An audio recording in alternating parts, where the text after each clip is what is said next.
আসসালামু আলাইকুম দর্শকগণ, দৈনন্দিন রান্নাবান্নায় সবাইকে স্বাগতম। আশা রাখছি যে যেখান হতেই ভিডিওটি দেখছেন ভালো আছেন, সুস্থ আছেন। দর্শকগণ, বড় বড় মাছ আর মাংসের ভিড়ে তৃপ্তি যেন একদম হারিয়ে গিয়েছে। তাই মুখের অরুচিতে রুচি ফিরিয়ে আনতে আজ এমন একটি রেসিপি করে দেখাবো যেটা দিয়ে গপাগপ করে ২-৩ প্লেট ভাত ছোট বড় সবাই এক নিমিষেই শেষ করে ফেলতে পারবেন।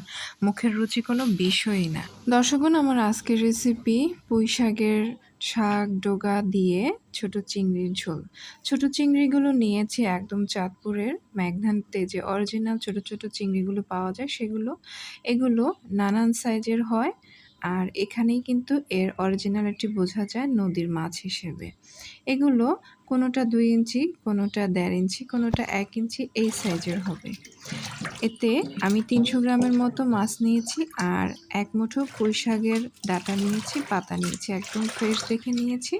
ডাঁটা এবং পাতাগুলোকে আলাদা করে আগেই ধুয়ে নিয়েছি। পরে ডাঁটাগুলোকে ১ থেকে ১.৫ ইঞ্চি করে লম্বা করে কেটে নিয়েছি, আঁশগুলো ফেলে দিয়েছি। আর পুঁইশাকগুলোকেও একটু মোটা করে কেটে নিয়েছি। চিংড়ি মাছগুলোকে কেটে কুটে ধুয়ে পানি ছাড়িয়ে নিয়েছি। এখন চুলায় ৩ টেবিল চামচ সয়াবিন তেল দিয়েছি। সরিষার তেল ছিল না বিধায় সয়াবিন তেল দিয়েছি। এতে ৪ ভাগের ১ চা চামচ পরিমাণ হলুদের গুঁড়ো দিয়েছি। এখন তেলটা গরম হয়ে এলে আমি আমাদের যে চিংড়ি মাছগুলো ছিল সেই চিংড়ি মাছগুলো একে একে দিয়ে দিচ্ছি।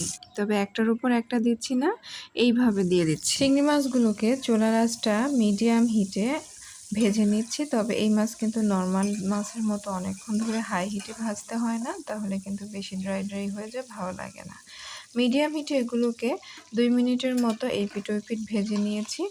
যখন একটু এক পিঠ হয়ে যাবে ৪৫ সেকেন্ড থেকে ১ মিনিট পর, তখন সবগুলোকে সুন্দরভাবে উল্টে পাল্টে দেওয়ার চেষ্টা করব, তাতে সবগুলো এই পিঠ ওই পিঠ ভালোভাবে মুচমুচে হয়ে যায়। আমি কিন্তু লবণটা প্রথমে দিতে ভুলে গিয়েছিলাম, তাই ৩০ সেকেন্ড পর দিয়ে দিলাম। লবণ দিয়েছি এখানে ১ চিমটি পরিমাণ। এখন যখন এগুলো সুন্দর একটা কালার চলে আসবে, খুব বেশি ফ্রাই করছি না। যখন হালকা বেরোন করা হয়, খালি বেরোন করা হয়, তখন একটু বেশি ফ্রাই করি। এখন 60% পর্যন্ত আমি এগুলোকে ভেজে নিলাম। এখন তেল ছাঁকিয়ে একটা বাটিতে উঠিয়ে রেখে দিচ্ছি। চিংড়ি মাছটা খুব সহজে হয়ে যায় বিধায় কিন্তু এ পর্যায়ে আপনারা চাইলে খেতে পারেন। আর দেখতেই পাচ্ছেন এগুলো নানান সাইজের, একদম অথেন্টিক মেঘনার।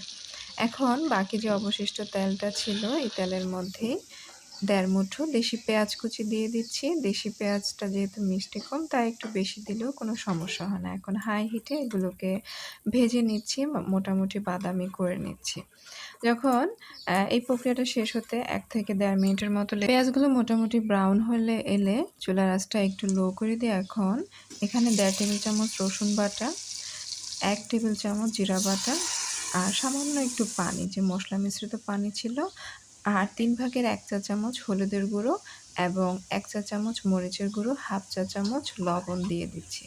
এখন চুলার হিটটা মিডিয়াম টু মিডিয়াম লো হিটে দিয়ে মশলাগুলোকে আমি ১.৫ থেকে ২ মিনিট পরিমাণ পর্যন্ত ভালোভাবে কষিয়ে নেব। এবং এই মশলাগুলো কিন্তু শিলপাটায় বেটে নিয়েছি। আর এখানে চিংড়ি মাছের যে পাগুলো ছিল, মাথা লেজটা ছিল, মানে ছোবড়াগুলো ছিল, এগুলোকে পাটায় ভালোভাবে ম্যাশ করে নিয়েছি। তবে 100% ম্যাশ হবে না, এগুলো 70% পর্যন্ত ম্যাশ করা যায়। এরপর হাফ কাপ পরিমাণ পানি দিয়ে এভাবে হাত দিয়েও করে নিতে পারেন, অথবা একটা ছাঁকনির সাহায্যে ভালোভাবে যে আবরণটা আছে এটা একটু ছেঁকে নিতে পারেন। তবে অবশ্যই চেষ্টা করবেন যে ময়লাগুলো আছে সেগুলো ফেলে দেওয়ার জন্য। ২ থেকে ২.৫ মিনিট পর যখন মশলাটা এরকম সিদ্ধ হয়ে গিয়েছে, গন্ধটা চলে গিয়েছে, তেলটা ছাড়তে শুরু করেছে, তখন মশলাটার সাথে এই মিশ্রণটা, ছোবড়ার যে মিশ্রণটা আছে তা দিয়ে ১ মিনিট কষিয়ে নিচ্ছি। এখন আমি এখানে বড় সাইজের একটি আলু দিচ্ছি, আর যে ডাঁটাগুলো ছিল এই ডাঁটাগুলোকে আমি এখানে দিয়ে দিচ্ছি। আলুগুলোকে একটু আমাদের মোটামুটি আঙ্গুলের মতো শেপ দিয়ে নিয়েছি মোটা করে, ১ থেকে ১.৫ ইঞ্চি পরিমাণ লম্বা করে। এগুলোকে হাই হিটে আমি ঢেকে দিচ্ছি ৩ থেকে ৪ মিনিটের জন্য। ৩ থেকে ৪ মিনিট পর হাই হিটে রান্না করার পর এগুলো থেকে মোটামুটি পানিটা বের হয়ে শুকিয়ে এসেছে। এখন আমি এগুলোকে নেড়েচেড়ে দিয়ে একটু পানি যোগ করছি। খুব বেশি পানির দরকার হবে না, এখানে হাফ কাপ পরিমাণ পানি দিচ্ছি যাতে ডাঁটা এবং আলুগুলো 50 থেকে 60% পর্যন্ত সিদ্ধ হয়। এখন চুলার হিটটা হাই হিটে দিয়ে আবার এগুলোকে ঢেকে দিচ্ছি ২ থেকে ৩ মিনিটের জন্য। 2 থেকে 3 মিনিট পর ফিরে আসলাম। এখন আগের যে পানিটা ছিল সেটা অনেকটাই বলতে গেলে শুকিয়ে গিয়েছে এবং ডাঁটাগুলো 60% পর্যন্ত সিদ্ধ হয়ে গেছে। আলুটা দেখতেই পাচ্ছেন অনেকটা কাটা যায়। এ পর্যায়ে যে শাকগুলো ছিল এগুলোকে একটু বড়, বড় করে কেটে নিয়েছি। এই শাকগুলো দিয়ে দিচ্ছি। আর শাক অনুযায়ী আমি এখানে চা চামচের 3 ভাগের 1 ভাগ পরিমাণ লবণ দিয়ে দিচ্ছি। হালকা একটু নেড়েচেড়ে দিচ্ছি, না নাড়লেও হবে। এখন হাই হিটে ঢেকে দিচ্ছি 1 থেকে 1.5 মিনিটের জন্য। শাকটা কিন্তু খুব তাড়াতাড়ি সেদ্ধ হয়ে যায়, বেশিক্ষণ কিন্তু রাখলে কালারটা ডিসকালার হয়ে যাবে। 1 মিনিট পরেই শাক থেকে পানিটা ছাড়তে শুরু করেছে, বাড়তি কিন্তু খুব একটা পানি দেওয়ার দরকার নেই। এখন একটু নেড়েচেড়ে দিলেই শাকের সাথে ডাঁটাগুলো মিশে যাবে।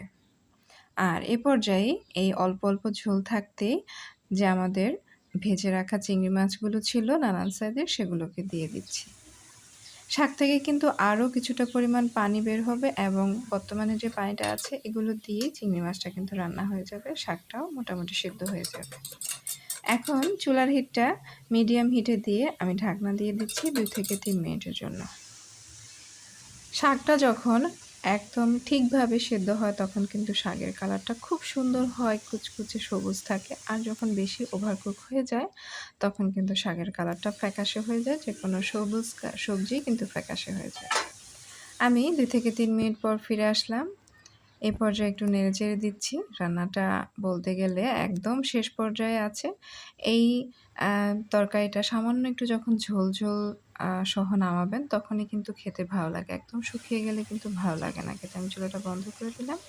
বন্ধ করার পর গরম, গরম একটা বাটিতে পরিবেশন করে নিচ্ছি যাতে গরম, গরম ভাতের সাথে গরম, গরম এই চিংড়ি মাছের পুঁই শাকের ঝোলটা খাওয়া যায়। চিংড়ি মাছ মানেই কিন্তু মজার, তার সাথে যদি হয় পুঁই শাক, শাক ডগা তাহলে কিন্তু কথাই নেই। আর তার চেয়েও বড় কথা হলো যদি চাষের চিংড়ি না হয়ে নদীর অথেন্টিক চিংড়ি হয় তাহলে তো মানে জমেই যায়। কি বলবো, না খেয়ে ভাষায় কিন্তু প্রকাশ করা যায় না। গরম, গরম ভাত, রুটি, পরোটা, পোলাও যেকোনো কিছুর সাথেই কিন্তু খুব বেশি ভালো লাগে। তাহলে দর্শকগণ রেসিপিটি যদি ভালো লেগে থাকে চ্যানেলটি সাবস্ক্রাইব করবেন, ভিডিওটিতে লাইক, কমেন্ট, শেয়ার করবেন। পরবর্তী ভিডিও পাওয়ার জন্য নোটিফিকেশন বাটনে ক্লিক করে রাখবেন। সেই পর্যন্ত ভালো থাকুন। ধন্যবাদ।